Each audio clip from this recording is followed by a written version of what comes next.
Adero time. Warwayel, hadii la maqli lahaa, waraabe wax ma cunin.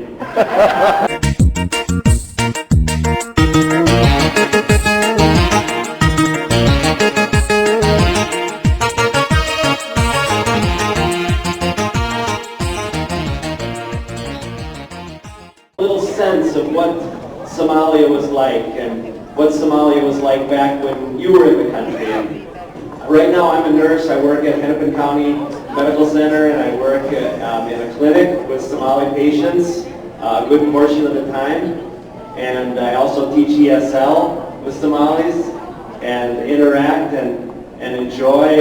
And it's been such a benefit having been in Somalia and learned a little bit of the language to be able to interact with people. And I remember one time I was over at somebody's house, one of my students' house, and I was talking to them in Somali, and this one little kid came up to me and said, Adero.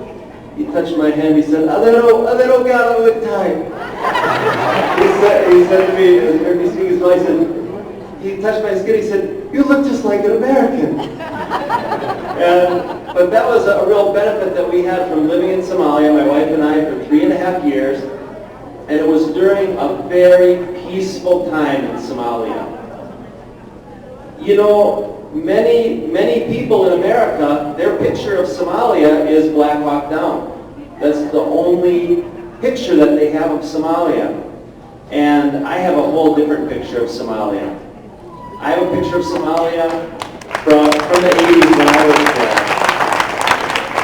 And it was a time of peace. My wife and I were working with a team that was sent over from our church to work in a small village at a hospital, working along with Somali staff, training, and yes, learning from them too.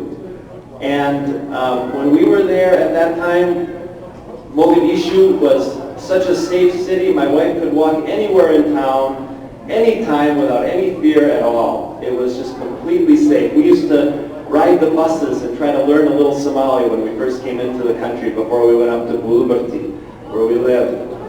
And at that time, you didn't hear gunfire, you didn't hear anything, very little crime that was there. And it was a time where it was a much simpler time for a lot of the people who were there at that time.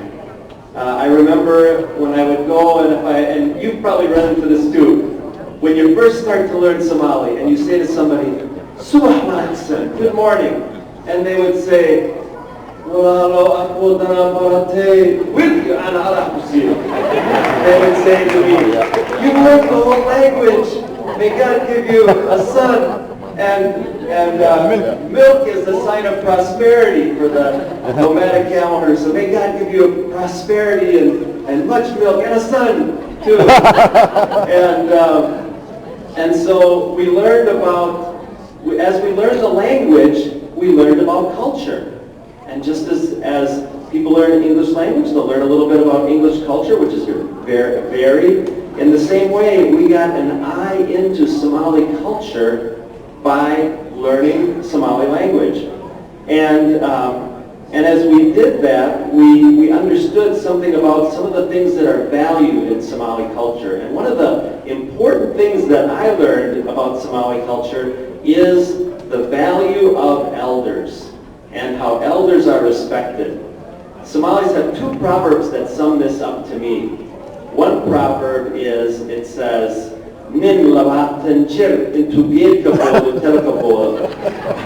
A man who's 20 years old, in the same way he can jump over that bush, he'll jump over your good advice. And another one that's Warwayel, Hadila Maglilaha, Warabe Wahmunin. And that one means if the advice of the elders would have been listened to, the hyenas would have nothing to eat from your herds.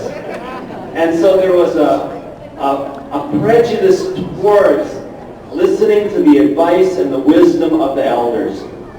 And we learned that as I used to sit and talk to people, just sit under a tree at a break time at the hospital and learn a little bit.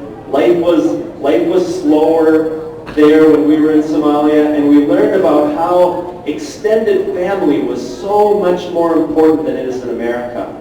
You know, here in America we're used to the idea of rugged individualism, and when you turn 18 you're kind of your own unit on your own and you make your way. And in Somali culture, one thing that I saw was just how somebody who was a cousin, a second cousin, an uncle twice removed, whatever it was, they could come up to somebody and ask for something, and that was perfectly right to ask for and to receive help from somebody who was your relative. And one thing that I learned about Somali names, and that really was interesting to me, was that the way the Somali names work. And as an example, my son's name is Timothy, and my name is Paul, and my father's name is Peter, and my grandpa's name is Nicolli. And so according to the Somali way of doing names, my name would be Paul, Peter, Nicolli, and my son would be Timothy, Paul, Peter. But they don't just stop at 3. They don't just say, oh, 3 names. That's good enough for me, first, last, middle. No, they keep going. If you're a teacher, talk to some Somali, some parents or some other students, how far back they can go with their names, grandfather, great-grandfather, great-great-grandfather, great-great-great-grandfather, and continually on. And it just shows this idea about an idea of identity and an idea that people can support one another. Somalis say, farkalia, formadahawak. They say, one finger doesn't wash a face. That doesn't work too well to wash a face with one finger. Now, when we, I just was talking to one of my ESL students, and I drive some of the students sometimes too, and as I was driving them, one of them was relating a funny story. You know, there's all these kind of funny stories about adjustment to life in America and things like that. And this one guy, I guess this one young man came to America, and his mom said to him, oh, I want to give you a blessing, you know, may God open doors for you when you get to America. So he gets off the plane, he comes up to a door, and it opens up. And he goes, boy, the blessing that you gave me, it came true. I walked so many places, and the doors opened. Now, that could be, I don't want you to get this idea of Somalis as, you know, somehow in some way unsophisticated people, because I still remember how much respect there was for education and language and learning. And I remember a guy telling me, a Somali doctor who I worked with, he said, yes, before I entered the university to start university, you know, it's in Italian, so I took a 6 weeks intensive course in Italian language. And I thought to myself, if I took a 6 weeks intensive course in Italian, I couldn't enter kindergarten, much less entering the university. And you can see Somalis, they have a propensity for learning languages. It's amazing. In fact, after I learned a little bit of Somali and could speak a little bit of Somali, sometimes if they wanted to say something that I didn't understand, they would talk in Italian, and they would laugh at me and they would say, Paul Marino, your people are Italian. Your grandfather came from Italy, and you can't even speak Italian. How pitiful is that? We're here now.